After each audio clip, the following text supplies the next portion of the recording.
Look at the 5 people you spend the most time with. Not the ones you admire from a distance, the ones actually in your life. Now ask yourself honestly, are you becoming better because of them, or are you just becoming more comfortable? Welcome to the Stoic Compass. I am EPICTETUS, and today I am joined by Carl Jung and Lao Tzu. Today we are examining, does your social circle elevate your virtue or silently anchor you to mediocrity? You are not a self-contained system, you are porous. You absorb the standards of the people around you without even noticing it is happening. The man who spends every evening with people who complain about their lives will find himself complaining about his life. Not because he decided to, because that is how human beings work. Your environment is not neutral. It is either pulling you forward or pulling you down, and the dangerous ones are not the obvious drags. They are the people who are merely comfortable, who have made peace with being ordinary, and who will, without meaning to, invite you to make that same peace. I would not dismiss what Epictetus is saying, but I think it stops too early. The question of who elevates us and who anchors us cannot be answered by simply auditing our calendar. People are not just influences, they are mirrors. The ones who irritate us most, who seem to drag us down, who seem to embody everything we are trying not to be, those people often carry something we have not finished with in ourselves. I have seen this repeatedly. A man surrounds himself with disciplined, high-achieving people and still cannot move. And the reason, when you look closely, is that the very standard he is chasing is also the thing he is terrified of reaching, because reaching it would mean no more excuses. You are both starting from the assumption that the problem is outside the person, the wrong friends, the wrong mirror. But a person who does not know their own direction will be lost in any company. Put them among saints and they will find a way to stagnate. The question is not who surrounds you. The question is whether you have any genuine sense of what you are moving toward. Without that, the circle does not matter.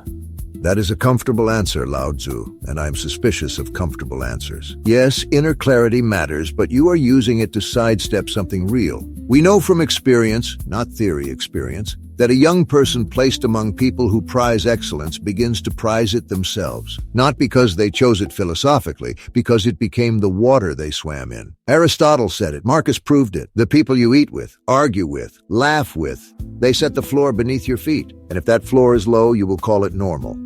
Marcus is an interesting example, actually. He surrounded himself with Stoic philosophy and still spent 20 years of private journals admitting he kept failing at it. The outer circle gave him a language, but the inner work was still entirely his own and often agonizing. I wonder if what Epictetus is describing as elevation is sometimes something more troubling, a kind of borrowed identity. You adopt the standards of the people around you, yes, but are they your standards? Or are you performing competence for an audience that has simply redefined what the performance looks like?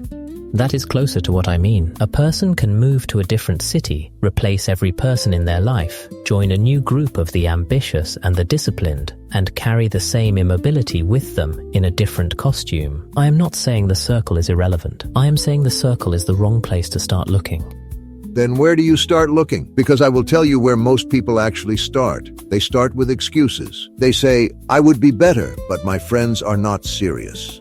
Or they say, I am working on myself from the inside, so the outside does not matter. Both of those are evasions. The Stoic position is this. You have a choice about who you spend your time with, and that choice is yours, and it has consequences. And refusing to make it deliberately is itself a choice, a bad one.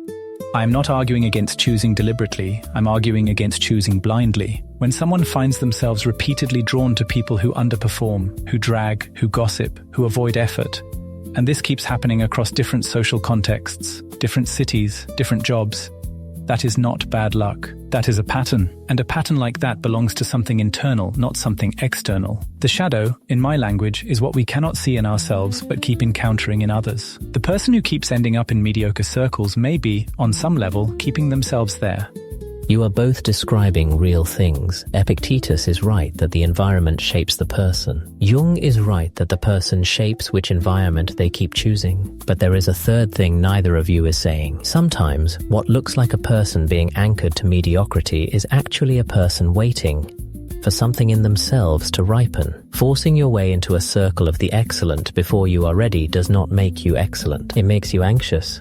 Waiting, that is a generous word for what people usually do, which is nothing. I have heard I am not ready yet from men who have been saying it for 30 years. At some point, the waiting is the mediocrity.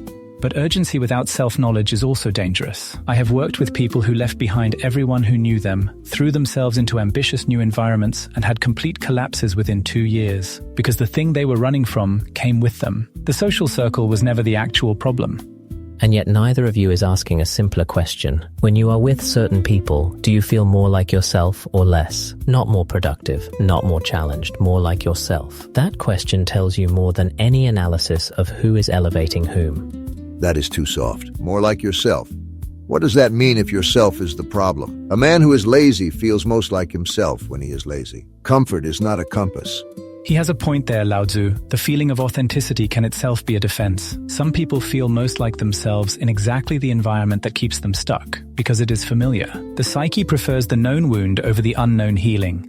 I'm not talking about comfort. I'm talking about something quieter than that. There are people in whose presence your thinking clears, your instincts sharpen, and you stop performing. That is different from comfort, and it is different from challenge. It is more like contact with what is actually real. Those people are worth more than a room full of high achievers who make you feel like you are always slightly failing.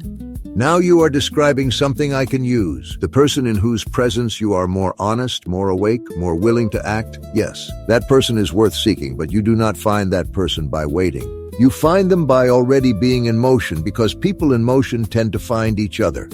I would add, you find them by being honest enough to admit what you are actually doing in your current relationships. Not what the relationships look like from outside, what they actually function as. Some circles that look like support are actually collusion. A shared agreement not to ask too much of each other, not to name the things that need to be named, not to grow in ways that might make someone feel left behind.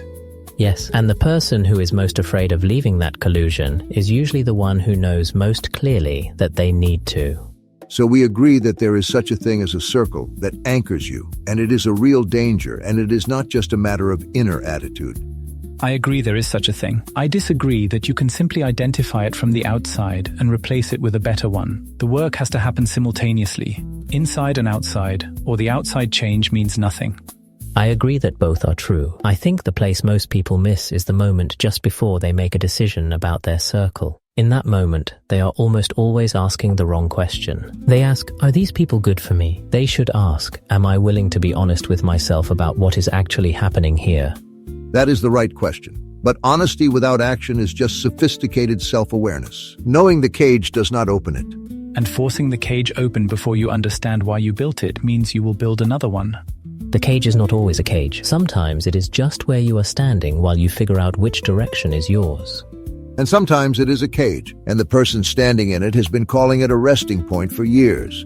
Both things can be true of the same person at different points in their life. That is what makes this question genuinely difficult. It is not a problem you solve once, it recurs. The circle that elevated you at 30 may be exactly what anchors you at 45. Because you changed, or because they did not, or both. The composition of the water does not stay fixed just because you labeled the container. Then label it honestly. That is the beginning. Look at what the container is actually holding. You have heard where everyone stands. Now hear the one question underneath all of it.